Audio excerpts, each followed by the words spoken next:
Kang జిన్, ఇగో మనోడి పేరు Kang జిన్, మనోడే whistle blower.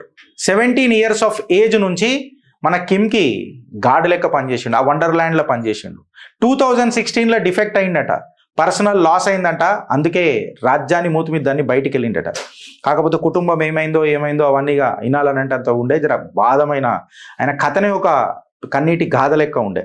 ఈ regime policies, families and individuals ఆడ ఎవరిని నమ్మరు. ఇన్ఫ్యాక్ట్ చెప్పాలని అంటే ఈ కొండల గుట్టలలో ఉంటుంది ఇది. ఎగ్జాక్ట్గా ఈ లొకేషన్ కూడా చైనీస్ బార్డర్కి చాలా దగ్గర ఉంటుందంట. జియో పొలిటికల్గా నార్త్ కొరియా తన ప్రజల కంటే ఎక్కువ, తన గాడ్స్ కంటే ఎక్కువ చైనాని నమ్ముతుందనంట. ఇన్ఫ్యాక్ట్ ఆ మౌంటైన్ షీల్డ్ ఏదైతే ఇది కంప్లీట్గా ఉన్నదో, చైనా అనేది నార్త్ కొరియాకు ఒక ఇన్సూరెన్స్ పాలసీ లెక్క పనిచేస్తుందంట. అంటే నువ్వు నార్త్ కొరియాని గెలికితే డైరెక్ట్గా చైనాని గెలికినట్టే.